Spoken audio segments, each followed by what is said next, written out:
Buen día, estudiantes de grado quinto. Vamos a grabar la clase correspondiente a nuestra guía de trabajo número 2 con el tema de la colonia. ¿Qué era la colonia? Pues fue una época que se dio en el periodo entre 1550, cuando se organizaron las primeras audiencias, y 1810, cuando se inició el proceso de independencia. Más adelante vamos a mirar de qué se tratan esas audiencias y vamos a hablar del proceso de independencia. Durante este periodo, entre esa primera audiencia y 1810, que empieza la independencia de América, los españoles fueron los que administraron, se encargaron del territorio americano, organizando toda la parte económica, la parte política, y esto pues apoyado con el trabajo de los indígenas y los esclavos. Acá ven una imagen de unos virreyes hablando de cómo iban a administrar la Nueva Granada, y aquí tienen la foto del rey en ese momento, que de acuerdo a lo que él dijera se administraba el territorio americano. Bueno, vamos a hablar del virreinato de la Nueva Granada. El virreinato era una entidad territorial creada por la corona española. Recuerden que ellos eran los que mandaban, decidían cómo se iba a gobernar acá en América, y desde allí crearon un virreinato que era parte del imperio en la colonia. La capital del virreinato de Nueva Granada era Santa Fe y estaba ubicada en lo que hoy se conoce como Bogotá, en nuestra ciudad, que es la actual capital de la República de Colombia. Este virreinato de la Nueva Granada tenía unos límites que ya los vamos a ver en la siguiente diapositiva, y conservó este nombre en honor a Gonzalo Jiménez de Quesada, que venía del reino de Granada en España. Por eso se llama el virreinato de la Nueva Granada. Acá tenemos el mapa de la Nueva Granada. Como ustedes se dan cuenta, no es un mapa básico de Colombia, no tiene los departamentos, sino tiene lo que en ese momento se conocía como la Nueva Granada. Si se dan cuenta, Venezuela hacía parte de nosotros, al igual que Ecuador y Panamá. Pero ¿cómo era el gobierno en esa época colonial? Durante esa época la principal autoridad era el rey de España, quien gobernaba desde allá, desde España,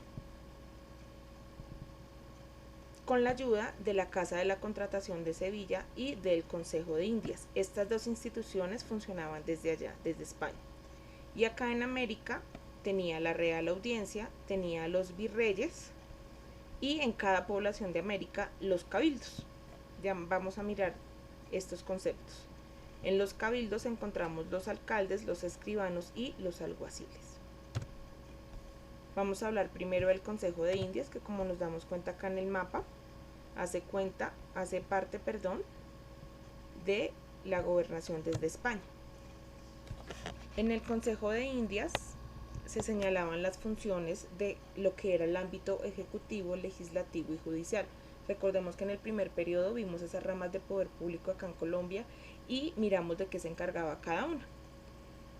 Acá en el Consejo de Indias las decisiones se tomaban a nombre del rey, pero él tenía que contarles a las personas que hacían parte de ese Consejo de Indias esas ideas que él tenía o esas ordenanzas que él tenía, para que entre todos le ayudaran a tomar una decisión, es decir, consultaba para poder tomar el consejo de ellos. Allí se elaboraban las ordenanzas, es decir, las órdenes, las reales cédulas, órdenes legales y otros documentos normativos. Acá tenemos una imagen de una reunión del Consejo de Indias. Si se dan cuenta, en el Consejo de Indias estaba presente siempre la iglesia. Acá tenemos unos sacerdotes. Recuerden que en esa época la iglesia tenía un gran peso en las decisiones políticas.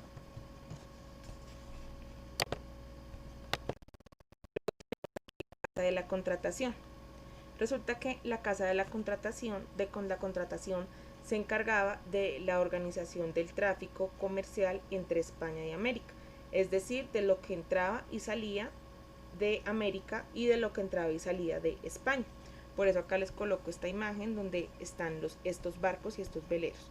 En esa época pues era el principal medio de transporte y también el principal medio de comunicación.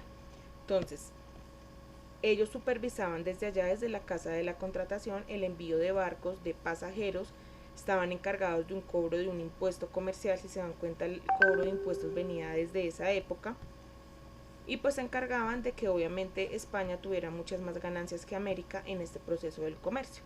Entonces ya hemos visto, aquí me devuelvo al mapa, hemos visto de qué se encargaba el rey, la Casa de la Contratación y el Consejo de Indias, quienes eran los que gobernaban desde España. Ahora vamos a ver en América, que son los gobiernos locales. Entonces el principal era la Real Audiencia. La Real Audiencia era un organismo, una entidad que se encargaba de administrar la justicia. Su primera sesión fue el 7 de abril de 1550. Recuerden que al iniciar les dije que la colonia empezaba desde la primera sesión de la Real Audiencia, la primera sesión de todo el proceso de virreinato, que esto fue en 1550. La Real Audiencia funcionaba en la casona que quedaba en la Plaza Mayor, lo que hoy conocemos como la Plaza de Bolívar, y que actualmente es el Palacio de Justicia.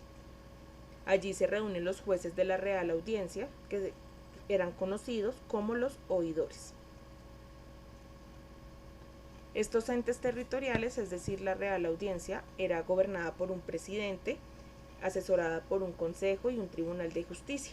Estas instituciones publicaban las ordenanzas de cumplimiento obligatorio, es decir, desde allí se manejaban las órdenes que disponía desde España el rey para que su cumplimiento fuera obligatorio.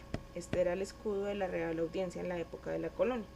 Si se dan cuenta, funciona donde también se reúnen en ese momento el Consejo y el Senado, también en el Palacio de Justicia, que en ese momento se llamaba la Casona.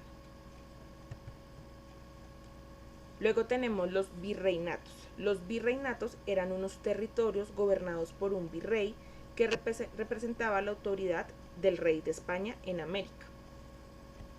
Era una persona de mucho respeto porque era quien estaba encargada de ese territorio. El virreinato que nos corresponde hablar a nosotros en esa época de la colonia se creó en 1739, cuando en la Real Audiencia se convirtió en el virreinato de Santa Fe. Pues acá lo teníamos, Nueva Granada, que después pasó a ser el virreinato de Santa Fe, pero pues acá también tenemos, miren, el virreinato de Brasil, tenemos acá de Chile, la Nueva España, eran diferentes virreinatos, ¿listo? Es decir, diferentes territorios gobernados por un virrey. Luego, dentro de los gobiernos locales, los españoles dividieron el territorio para poderlo administrar y gobernar más fácilmente.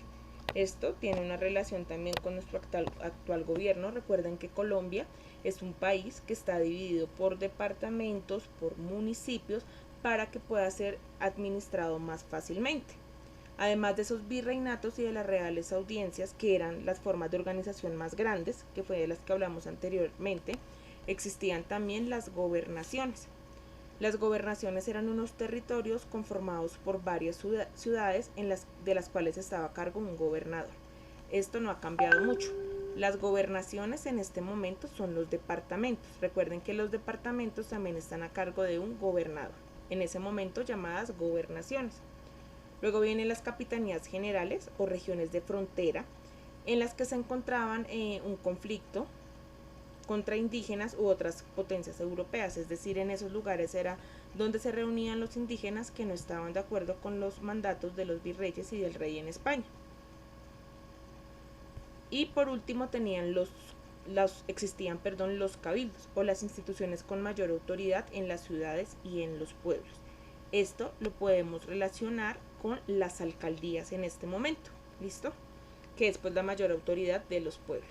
Si se dan cuenta, esa formación del gobierno era muy parecida a lo que tenemos ahorita, solo que en ese momento era dirigida por los españoles, únicamente por los españoles. Quiero que observemos este video en el que nos cuentan cómo estaba organizada la época de la colonia.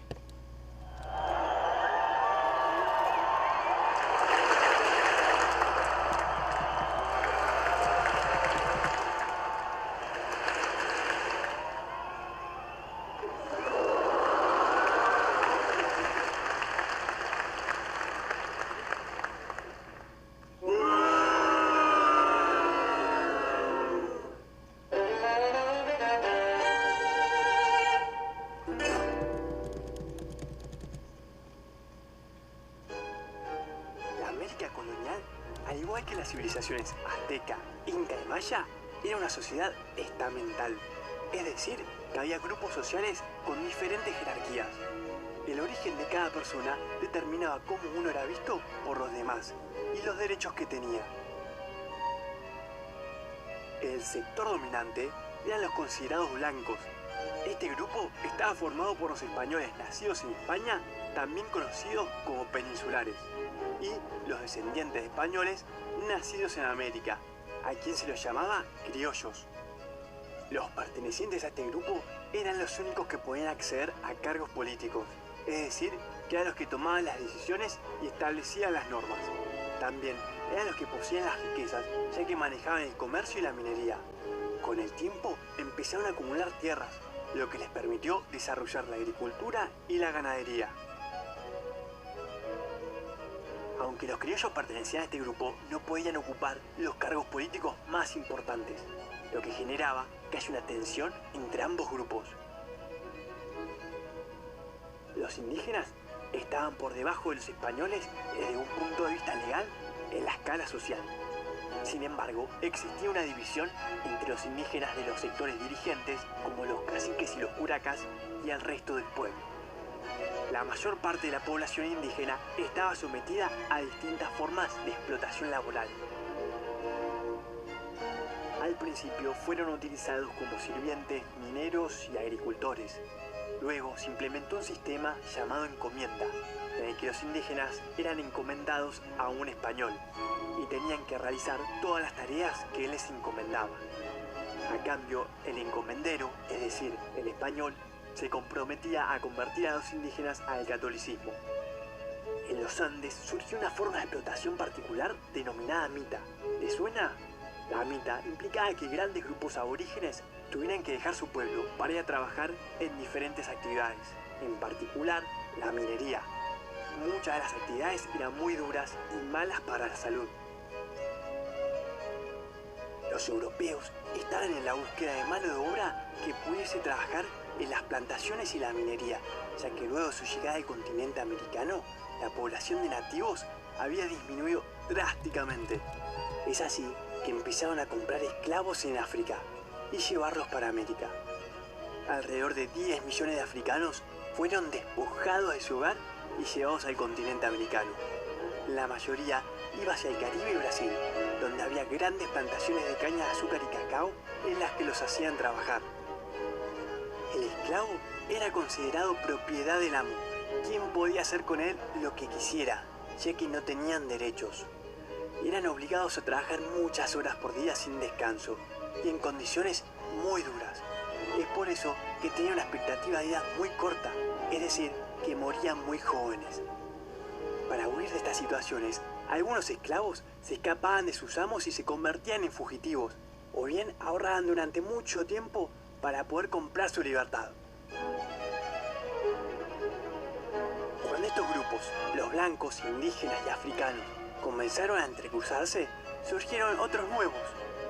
Los nacidos en la mezcla entre estos grupos recibían distintos nombres. A una persona nacida del mestizaje entre un afrodescendiente y un indígena se lo conocía como sambo. Al hijo de un indígena y una blanca se lo llamaba mestizo. Y al hijo de un afrodescendiente y un blanco se lo llamaba mulato. Se usaron una inmensa variedad de nombres para nombrar a los hijos de las diferentes combinaciones posibles, y muchos de ellos pocos amistosos. Como los españoles y criollos eran considerados la clase dominante, quienes tenían más ascendentes blancos en su familia tenían una mayor posibilidad de acceder a una buena posición social. Por el contrario, quienes no tenían esos orígenes sufrían desventajas y eran tratados con inferioridad. En las civilizaciones originarias no existían grandes diferencias en los roles y tareas que desempeñaban las mujeres y los hombres. Cuando los españoles llegaron a América, esto cambió. La mujer quedó subordinada al hombre, ya que había perdido varios derechos, como por ejemplo, ser dueña de su casa. Una de las principales actividades de las mujeres nativas era la textil, y en muchos casos eran explotadas por la gran demanda que existían de estos productos. Las mujeres españolas y criollas se ocuparon de cuidar el hogar y la vida doméstica. Por suerte, nuestra sociedad en América cambió mucho desde aquella época y hoy en día todos tenemos los mismos derechos sin importar nuestro origen o nuestro género. Bueno chicos, ustedes tienen un trabajo, tienen 3 puntos en la guía. El primero es que lean unas afirmaciones que les coloco y me digan si son verdaderas o falsas. Eso lo pueden hacer con la información que se encuentra en la guía o con lo primero que hablamos en la clase de hoy. Con este video van a poder hacer el punto 2, que consiste en realizar una historieta en el que cuenten algún suceso de la época de la colonia, así que tienen bastante material para hacerlo. La próxima clase vamos a hablar de las formas de comunicación en la época de la colonia para que ustedes puedan hacer su tercer punto. Si desean pueden entrar a las aulas de Classroom, ahí ya les dejé material para los que quieren empezar a hacer su tarea de una vez completa. Y la próxima clase hablaremos también de esa parte de la economía colonial y de parte de lo que nos habló el video, chicos. Cualquier duda no olviden que pueden escribirme por WhatsApp en el horario de 7 a 12:30 y por correo electrónico. Espero tengan una excelente semana.